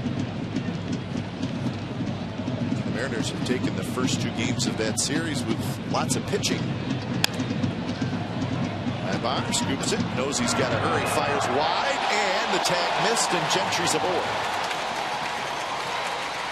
Hey, he already called him safe, so Albert Pujols went back thinking maybe he turned, but I think the flip. What a great play by Gentry as he saw Albert Pujols go up, and at that point he went down.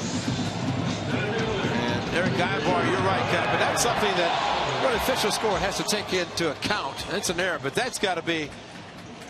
It's tough to penalize a fielder and a base runner, because under normal circumstances he takes his time, but with the speed of Gentry, knowing he has to hurry, and Ibar gets the error, Gentry has a 0 for any at bat. But great hustle by Craig Gentry to be able to change that quickly and go down to avoid a tag by Pujols was unbelievable. So Gentry aboard. Here's Fold.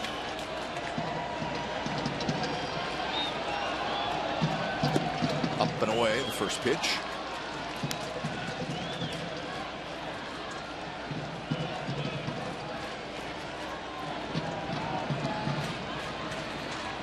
Sam Fold is 0 for 3. A couple of ground outs and a fly out to right field.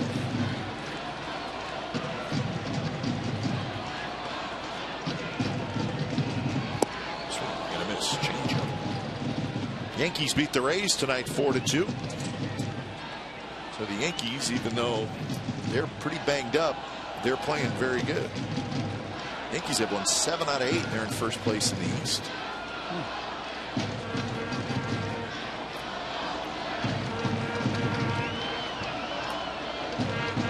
Gentry got a good jump. Strike called. Throw is late. Stolen base. Gentry gets that big lead, and he gets a good jump, and he's going to be very difficult to throw out. Weaver has a little bit of a slow delivery anyway, and you tear not much of a chance with watch Ibar. He said it best then, because Ibar will hold a tag better than anybody at second base, and he'll just wait to see if it comes off the bag. And more times than not, if you leave the bag, he will tag you out. Fold reach for that one. Hits a pop up toward Joyce and left. So Sam Fold 0 for 4. The 9th season of the CSN All-Star Teacher Program is upon us, recognizing teachers that make a difference. Visit csncalifornia.com and vote. The winner receives $20,000 for his or her school.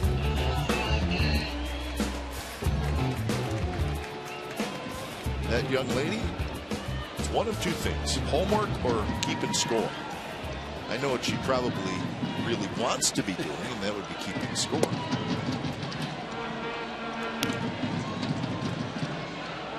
She's dressed nice and warm. Or that could be part of the deal, Ray. We'll take you to the game, but you got to do your homework. Right. After all, it is Tuesday night, which means school tomorrow.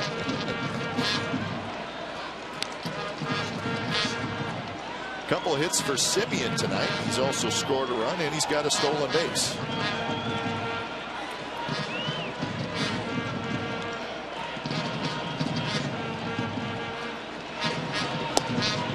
Breaking little late call by Angel Hernandez. Cam Bedrosian starts to throw. 97 pitches for Jared Weaver.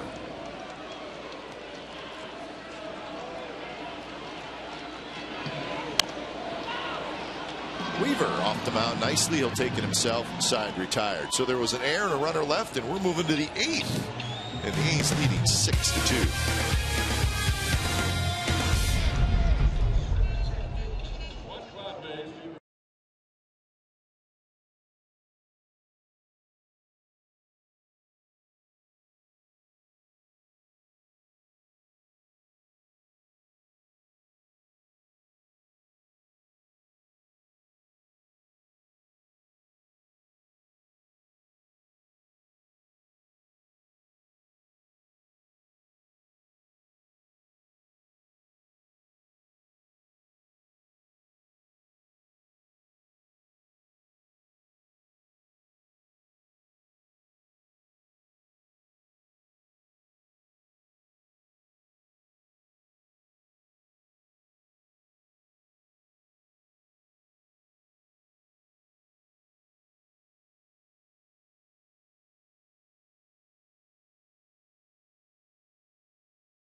Sarah.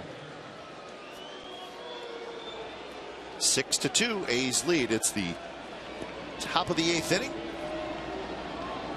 Sonny Gray stays out there. 92 pitches for Gray. He's allowed 6 hits. He's got 5 strikeouts. And he's got 1 walk, and that was the first hitter of the game, Cole Calhoun. And we talked after the game and watching Sonny Gray in Anaheim, he seemed to have gotten better as the game progressed. He ended up throwing 95 pitches in the game. He's throwing 102 at the tops this year, but he's starting to get into that time of the year, 5th start, where maybe extend beyond even 102, and maybe to the point that he finishes, depending on what happens in this 8th inning.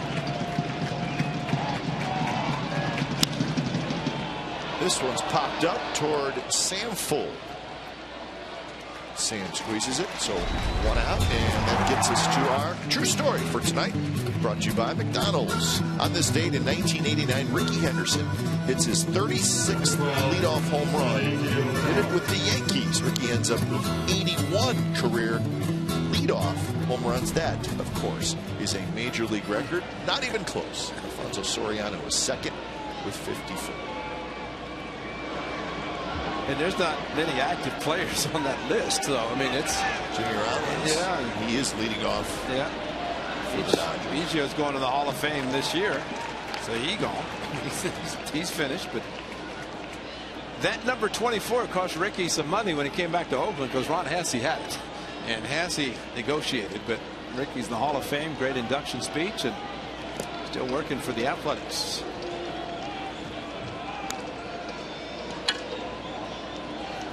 The 9th place hitter, Giovatello. Yeah, Rickey was great. If you threw a strike and he hit a home run, if you walked him, he'd steal second, maybe third. So you were in trouble regardless. A high breaking ball, but Giovatello missed it, and it's 1-2.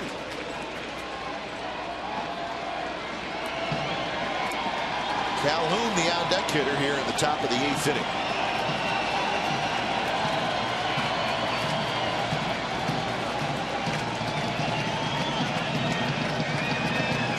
Pitch, swing and a miss. He struck him out with a breaking ball, and that is strikeout number 6 for Gray. Well, that was a tight late break. and continues to get better. Here he is in the 8th inning. And Calhoun. I mean, it's almost as if Stephen Vogt saying, what am I going to put down this time? How great of a pitch is he going to throw? And he continues to do it.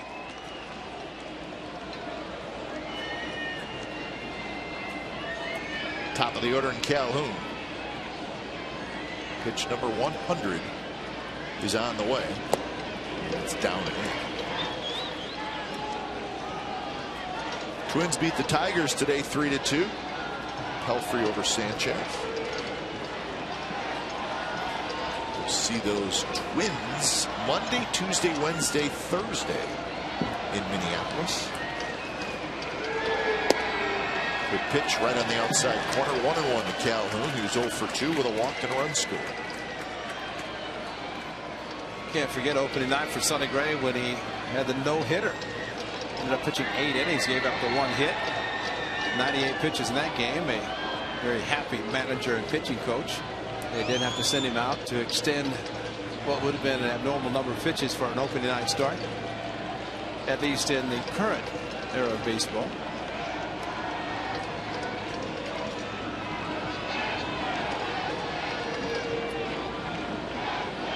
Sonny looking in, kicks, and the 1-1.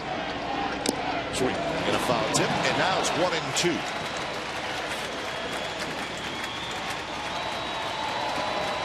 Tonight is Tuesday. The A's playing straight through. That means Sonny Gray gets the Rangers Sunday, and the final Sunday of the season last year. We know what he did then.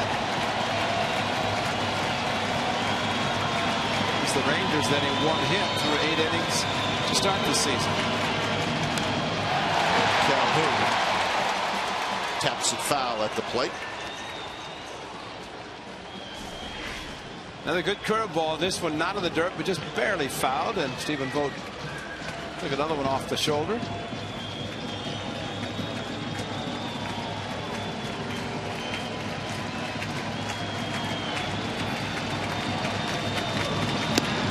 that one just missed inside. 2-2.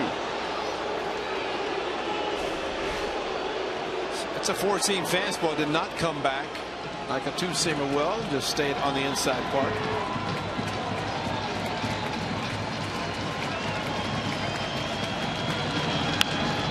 Calhoun pops it up down the right field line. Reddick and Sogard, and it's going to be Sogard who tracks it down. Side retired. 3 up, 3 down inning for Sonny Gray. Bottom of the 8th coming up. A's with a 4-run lead. Now batting for the Rangers.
Is brought to you by Toyota. Let's go places. And by Xfinity, home of the most live sports. All right, here's our game summary brought to you by your local Toyota dealers. Interesting game See the first inning when 7 runs were scored total. He's now leading 6-2. And Stephen Vogt leading off, and we got a new pitcher. Sonny Gray looks like he's going to be done. Well, he was Sonny Gray. I don't know what can you say. He's an ace. He's a #1, and we're just sort of used to it. We're not trying to downplay it. We're just sort of used to it. And exactly what we saw in Bob Melvin and Kurt Young sitting on the bench. He said, "Keep going, boy. You're pitching great." And Bedrosian joined the Angels while the A's were down there. So when it's time for change, think Speedy Oil Change and Tune-Up. Oil Change Tune-Up and Smog Experts. So Bedrosian, just his second appearance. And the first appearance indeed was against the A's. Vogt is 1 for 3. And he hits a line drive over the head of Ibar. So a couple of hits for Vogt.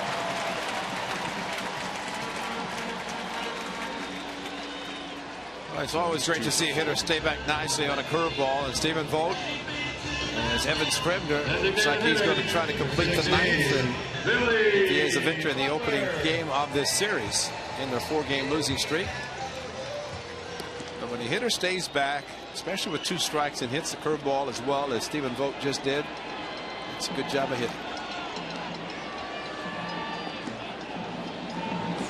Just pitched to Butler, fastball well high. Butler was hit by a pitch in the first inning and scored, and hit a fly ball to center and a ground out to first.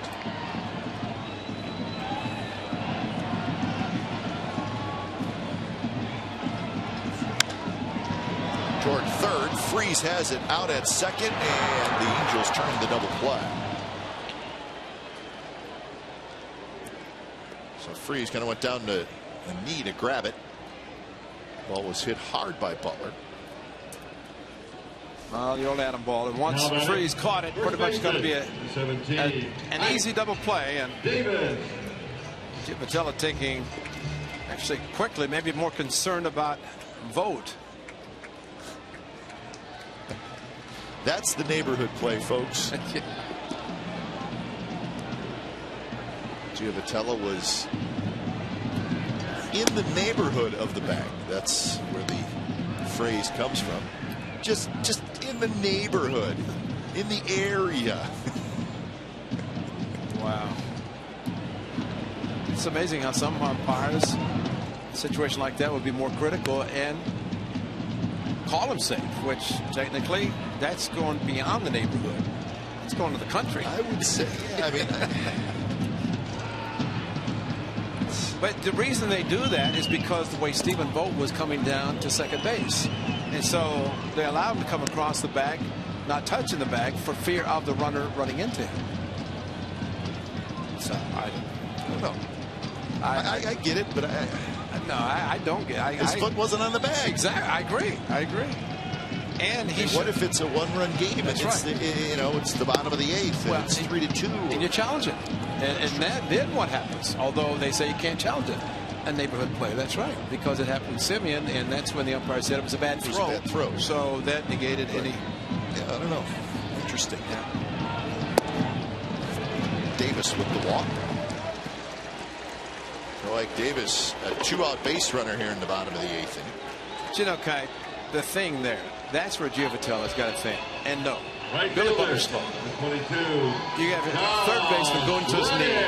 Why are you trying to hurry to make a play on a guy who is halfway down the baseline anyway? Sure. So you take a chance of having the runner called safe because you're too quick, when you could almost taken the throw, stood on the bag, and then gotten out of the way and could still complete the double play. Plus, we've also seen second basemen who are very good at protecting themselves. Sure. Using the bag to protect. Robinson Cano is one of the best. Sure, he stands to the backside of second base. And he alters his approach to the bag, so you can never really determine how you're going to try to break up a double play or prevent him from turning one. He could hit the bag, go backwards, he can come across, he can go to the left field side. But that's really just a matter of knowing your hitters, knowing their tendencies, knowing the speed especially. But you know what, Ted Barrett and the umpire crew may in the future look at it a little bit more closely and remember that play and say, okay, you do it again, maybe you're not going to get the call.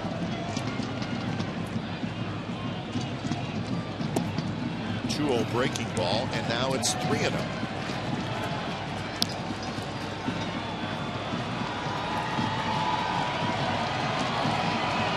Pitcher's talking pitching, and that's 3-up right there. Pomeranz, actually two lefties listening to the righty talk.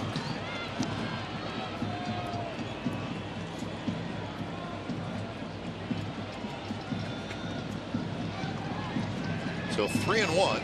Reddick will let it rip if it's close, and he does. If he fouls it straight back. I like that shot. Jesse Hahn, the rookie here, the youngster standing behind the three talking. Hey, Jesse back here. He's pitching tomorrow night. He got the 3-up here. Said, let's discuss the game. And Jesse just paying attention to see what the guy's going to be doing because he's taking the mound tomorrow night with his middle finger on his throwing hand now healed. Yeah, he's good to go. Yes, he is. Jesse Chavez will pitch Thursday, and then Kazmir on Friday. That's the way the A's have lined it up. Well, Jesse's happy. Can't blame him after pitching great the Saturday night in Kansas City, and it's the second stop on that road trip, and he hasn't pitched since. Jesse Chavez stepped in and pitched well in that game as well as the start, and he gets at least another, if not more. Reddick skies one. Calhoun and right. Trots in, waits, he's got it. Side retired. So the A's 3 outs away from a win and breaking this losing streak. Scribner's going to try to get those final 3 outs.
Brought to you by PG&E, building a better California. 6-2, the A's lead, trying to break their 4-game losing streak. When it's time for change, think Speedy Oil Change and Tune-Up. Your oil change, tune-up, and smog expert. Sonny Gray out. Evan Scribner in. So Scribner here in the 9th inning. So he'll face Trout, Pujols, and Freese, 3 good right-handed hitters.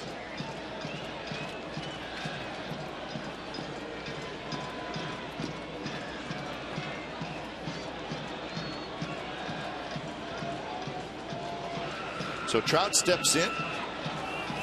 Fly ball to center and a couple of strikeouts for Mike Trout. First pitch, cutter in for a strike.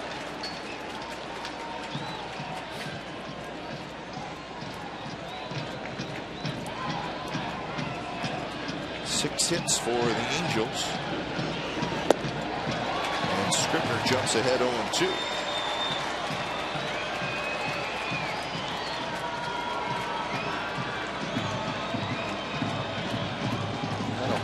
nights where Mike Trout is quiet, and so far tonight that has been the case.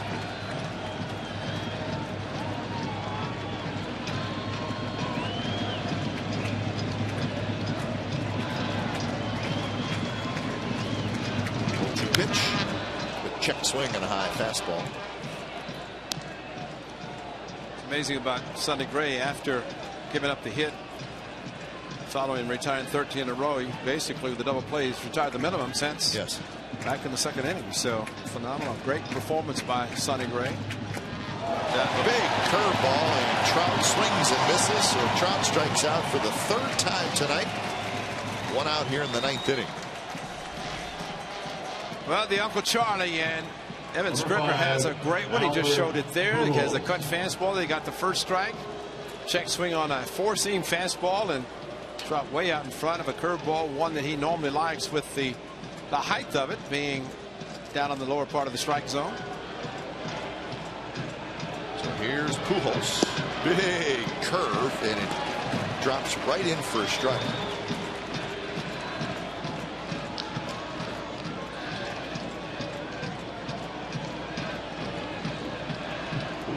Singled and scored way back in the first inning, and now it's 0-2.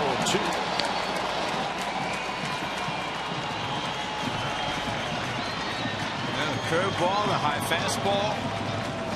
So he can throw the cutter, the curveball, another fastball, anything he so desires. So quickly that Pujols asks for time.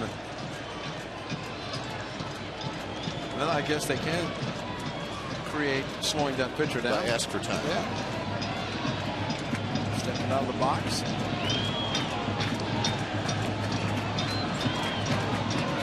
Swing and a miss. 3 pitches. Pujols is gone. 2 outs. That's a late break on a cut fastball. The late swing by Albert Pujols, and there's the cutter that goes down out of the strike zone, but kind of close enough to being a strike. Ended up being out of the strike zone, but still one that Albert swung at. So Freese steps in with 2 outs.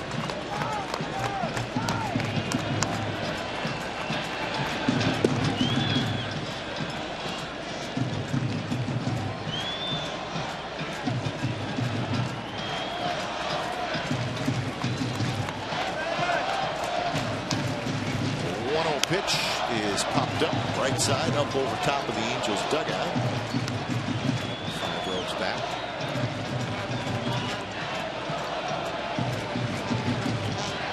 Angels have had 1 hit since the second inning.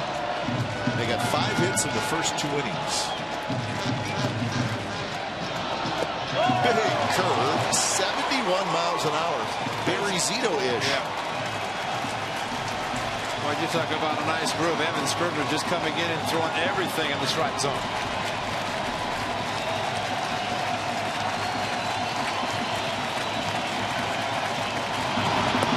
This time he went with a high fastball, and Freese probably thinking about the pitch before that, a curveball that dropped about 3 feet, maybe more.